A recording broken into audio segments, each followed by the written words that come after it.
Naninirahan ka ba sa probinsya? Malapit sa ilalim ng mga puno ng niyog o niyogan? Sapagkat baka nararanasan mo o nakakita ka na nga nito, subalit hindi mo lamang alam na sa di inaasahang pagkakataon pala at makakita ka ng nahulog na bunga ng niyog buhat sa puno nito nang walang ano-ano, ay maaaring ito na pala ang magamit mo upang mabago ang takbo ng inyong buhay. Hello, what's up? Your best here. Kaya naman kung madalas ka ngang nakakakita ng puno ng niyog, o maaaring ito ay inyong nararanasan, o kung nais mo lamang ng bago at kakaibang kaalaman, ang videong ito ay para sa inyo. Ano nga ba ang espesyal sa puno ng niyog? Bakit nga ba ito tinaguriang puno ng buhay? At gaano nga ba katindi ang mga dala-dala nitong positibong enerhiya na maaaring makatulong sa inyo sa pang-araw-araw na buhay? Ang coconut o Cocos nucifera o niyog sa Katagalugan ay isang klase ng matayog na puno. Mayroon itong mga bilog na bunga at mayayabong na mga dahon. Ang niyog ay simbolo nga ng pag-ibig, katapatan at muling pagsilang ayon sa paniniwala nating mga Pilipino. Ito rin ay bahagi ng pananampalataya at isang tunay na simbolo ng swerte at kasaganaan. Maraming gamit at pakinabang ang puno ng niyog, buhat nga sa mga ugat, katawan, dahon at mga bunga nito. Subalit ang pag-uusapan natin ngayon ay kung papaano nga ba natin ito magagamit na pambasag o pangalis ng mga masamang hangarin, banta o sumpa na ibinabato sa atin. Sa panahon ngayon ay karaniwan na ang mga taong naiinggit. Mapadahil man yan sa pera, pag-ibig o estado sa buhay. At lahat sila ay mayroong say at opinyon sa iyo. Madalas pa nga ay kahit hindi mo pa nga alam, ay nakangiti sila sa iyo. Subalit pangit pala at masama ang kanilang nasa isipan o ang kanilang mga hinihiling para sa iyo. At hindi mo nga maiiwasan na maraming mainggit at magalit sa iyo na wala ka namang ginagawa. At kadalasan pa nga, ang inggit ay maaaring magdulot ng iyong ikasasama o ikapapahamak. Subalit huwag kang mag-alala, sapagkat ang puno pa lang ito ng niyog ay maaari mong magamit upang linisin o kontrahin ang anumang masamang wish, hiling o sumpa na maaaring naibato na sa inyo. Sa oras nga na makakita ka ng bunga ng niyog na nahulog mismo buhat sa puno nito nang hindi sinasadya, ay pulutin agad o kunin ito. Biyakin at kunin ang tubig o sabaw nito.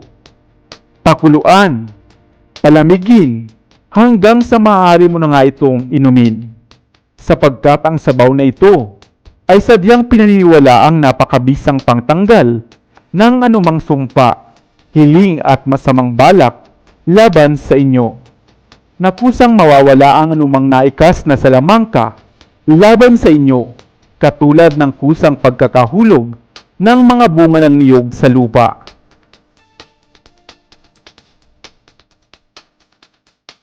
Wala kayong orasyon o dasal na kailangang usalin, kundi ang taimtim lamang na panalangin, upang kung meron mang nailapat na masamang hiling laban sa inyo, ay ito ay lubusan na ngang mawala. Maaari mo itong gawin, anumang oras, araw o panahon. Isang ritual na maaaring makatulong sa inyong pang-araw-araw na pamumuhay at laban sa mga taong naiinggit sa inyo. O hindi ba't napakarami talagang pakinabang ng puno ng niyog at masasabi mo ngang ito ang puno ng buhay? Ikaw, naranasan mo na bang makakita ng buko ng niyog na kusang nahulog o nalaglag buhat sa mga puno nito? Subalit parating tatandaan na ang lahat ng ito ay pawang gabay lamang. Ang swerte o mga pampaswerte sa buhay ay baliwala kung hindi tayo kikilos at gagawa. At laging huwag kalimutan na tumawag sa may kapal.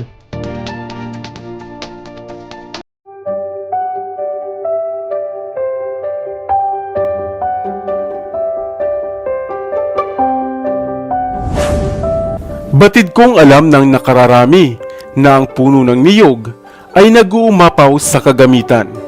Simula nga sa masarap nitong buko, gata at ginagawang bubong sa mga bahay. Subalit nabigyan mo na ba ng pansin ang mga baon nito? Dahil madalas pa nga ay itinatapon lamang ito. Hello, what's up? Your best here. Alam mo ba na marami palang halaga ang bagay na ito? Ang baon ng niyog. Hindi lamang mainam na kagamitan sa bahay, ay isa rin palang kilalang gamot na maaaring mapakinabangan. Kaya naman bago mo ito itapon ang mga baon ng niyog, ay tapusin mo muna ang videong ito. Dahil magugulat ka na marami pa pala itong kagamitan na hindi mo pa alam. Coconut shell o baon ng niyog kung tawagin. Isang bahagi ng bunga ng niyog na madalas pagkatapos kunin ang laman at sabaw ng buko ay itinatapon na nga lamang. Subalit hindi alam ng karamihan na marami pa palang mga bagay ang pwedeng gawin buhat sa mga baong ito. Kaya naman halika at atin itong isa-isahin. Ang baon ng niyog ay maaaring gamitin bilang taniman ng mga halaman o plant pot. Ang matigas nitong shell ay isang magandang lagayan na hindi basta-basta madaling masira. Maaari mo nga itong isabit o ihang ayon sa inyong kagustuhan. Isang mainam ring bird feeder ang baon ng niyog. Ang pinaghalong bird seeds at lard mixture ay tiyak na dadagsain ng mga nagliliparang ibon o ang mga ibong inyong inaalagaan. Batid mo rin ba na magandang gawing plato o mangkok ang mga baon ng niyog? Ito ay pinakikinis at pinakikintab upang maging magandang lagayan ng sabaw o magsilbing pinggan. Gayon din ay maaari itong gawing sandok matapos dugtungan ng patpat o kawayan na maaari nyo ngang makita na gamit ng ilang mga katutubo at mga pamilyang naninirahan sa mga liblib na lugar. Bukod pa rito, kadalasang ginagawang palamuti at aksesorya ang baon ng niyog. Ito ay nilalagay sa mga bag o mga detalyeng disenyo. Ang baoring ito ay mahusay na panggatong. Maaari mo itong ulingin upang magamit naman sa mga lutuang kalan. Ngunit maliban pa sa mga ito, ay alam mo bang, isang mainam na panlunas din ang baon ng niyog laban sa ilang kondisyon. Ang dinurog na uling nito ay maaaring ihalo sa maligamgam na isang baso ng tubig at inumin kung kayo nga ay nakararanas ng madalas na pagdurumi. Kung kayo naman ay sumasakit ang tiyan at sikmura o kaya naman ay mayroong sugat sa balat, maaari kang magkaskas ng baon ng niyog. Darangin ito sa apoy at itapal sa sugat upang mapabilis ang paghilom at paggaling nito. Samantalang sa kabilang banda, ang baon ng niyog naman na mayroong isang mata lamang ay mainam lalo na nga sa mga antingero. Ginagamit nila ito sa paggawa ng medalyon, trespiko o pendant na kadalasang binabasagan o kinakargahan ng mga orasyon. Ayan, hindi ba't napaka-useful pala ng baon ng niyog? Hindi lamang pala isang mainam na gamit sa bahay ay mahusay at nakagagamot. Ikaw, mayroon pa bang ilang gamit ng baon ng niyog sa inyong lugar na hindi natin nabanggit? I-share mo naman yan sa comment section sa ibaba.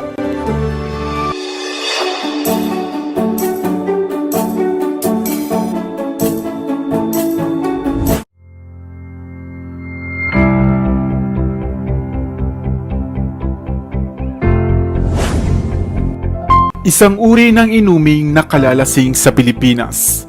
Hindi lang mainam na gawing alak, kundi napakarami palang taglay na benepisyong pangkalusugan.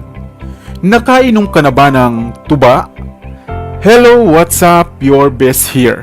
Sa videong ito ay ating alamin kung ano-ano nga ba ang mga mabuting dulot sa pag-inom mo ng inuming tinatawag na tuba. Saan nga kaya ito nagmula at papaano ito isinasagawa? Naniniwala ka ba sa kasabihan na ang ugali raw ng tao habang bago ay matamis na gaya ng isang tuba, ngunit pagtagal at paglaon ay umaasim na parang suka? Ano ang inyong palagay? Ngunit ano nga ba ang tuba? Ang inuming ito na tinatawag na tuba ay ipinakilala sa atin ng ating mga ninuno na namana rin nila sa mga sinaunang mananakop sa ating bansa noong panahon ng mga Kastila. Ang tuba ay popular din sa mga bansang Guam at Mexico. Subalit maaari rin naman na noon pa man ay talagang marunong na ang mga sinaunang Pilipino na gumawa ng tubang ito. Ang tuba ay isang Tagalog na inumin na mula sa katas o dagta ng ilang mga piling palm trees kagaya nga ng niyog. At bago natin pag-usapan ang mga benepisyong daladala ng inuming tuba, ay alamin muna natin kung papaano nga ba nila ito ginagawa. Ang puno ng niyog na tinagurian ngang ang puno ng buhay ay siya ring punong pinagkukunan ng inuming ito na tuba. Subalit hindi ito madaling isagawa sapagkat kinakailangan mo munang akyatin ang matataas na puno ng niyog. Sa Kabisayaan, tinatawag din itong tuba o bahal, at kapag kalauna na at naiproseso na, ito ay nagiging bahalina na tinatawag naman dito sa Luzon na lambanog. Ang bulaklak ng niyog na hindi pa bumubuka ang pinagkukunan ng tuba, na hinahaluan nga ito ng barok o powder buhat sa isang mangrove tree at kadalasan ay kulay pula o maaari din naman na buhat sa puno ng bakhaw. Ang mga ngarit, manangete o mananangot ang tawag sa tao na nagsasagawa nito, at parati siyang may daladalang karit o sangkot at isang mahabang lagayan na yari sa kawayan. Masarap ang tuba na kadalasan nga ay matamis kapag bagong harvest. Subalit asahan na pagkalipas ng mahigit sa 12 oras, ito ay aasim na ng bahagya, at kung magtatagal pa nga, ay magiginang ganap na suka o coconut vinegar. Subalit ano-ano nga ba ang mga benepisyong dala at hatid sa ating katawan at kalusugan ng pag-inom mo ng tuba? Number 1. Ito ay nakakahaba ng buhay. Number 2. Makakaiwas tayo sa pagkakaroon ng atake sa puso. At number 3. At iba pang sakit sa puso. Number 4. Nakakabawas din ito sa mga tsansa na ikaw ay makaranas ng type 2 diabetes. Number 5. Nakakatulong upang makaiwas tayo sa pagkakaroon ng katarata. Pang-anim, mapapababa rin ito ang posibilidad na tayo ay magkaroon ng colon cancer. At higit sa lahat, ay hindi tayo maagang magiging makakalimutin. Kaya ano pa ang hinihintay mo? Uminom na ng tuba. Subalit tandaan na lahat din ng labis ay masama. Kaya drink moderately.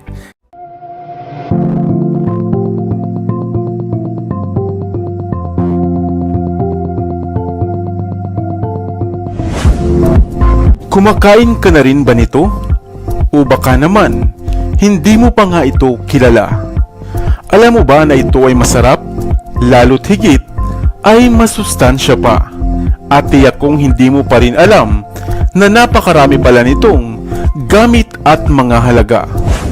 Hello, what's up? Your best here.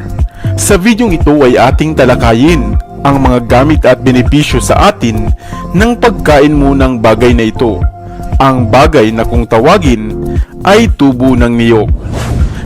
Ang niyog na kilala natin dahil sa nag-uumapaw na kagamitan.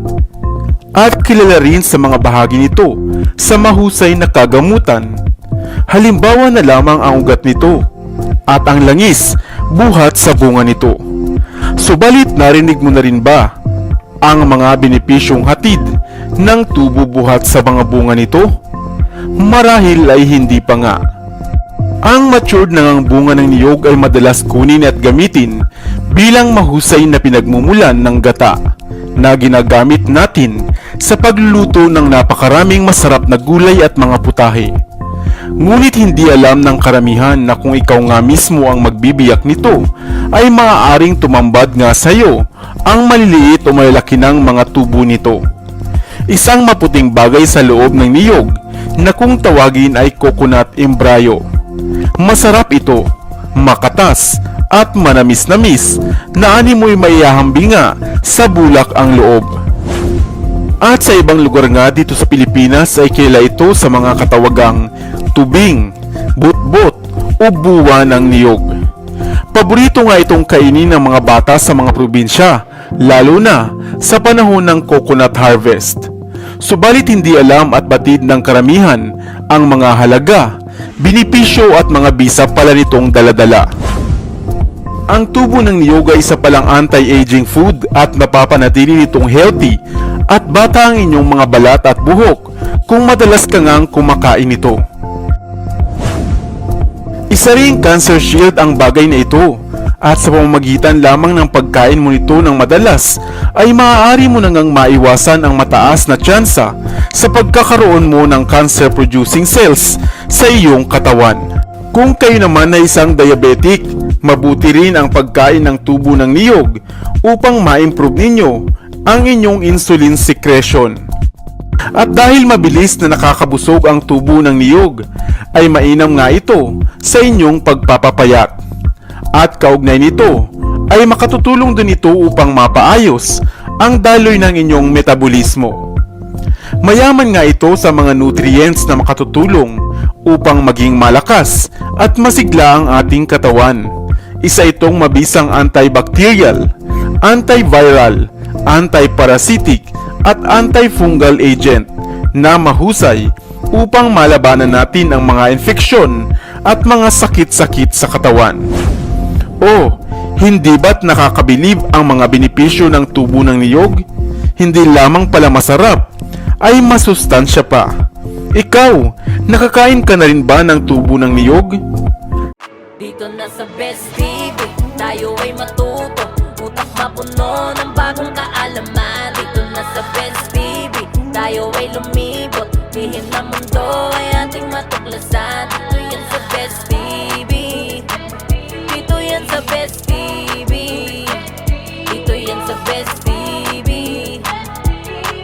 Sapagkat lamang ang laki may alam. Dito yan sa Best Tara TV. be, sabay-sabay tayo na matuto. Pagkat dito sa mundo lamang ang siyang marunong. Ating utak salinan ng panibagong dunong. Mga bagay na sa buhay ay makakatulong.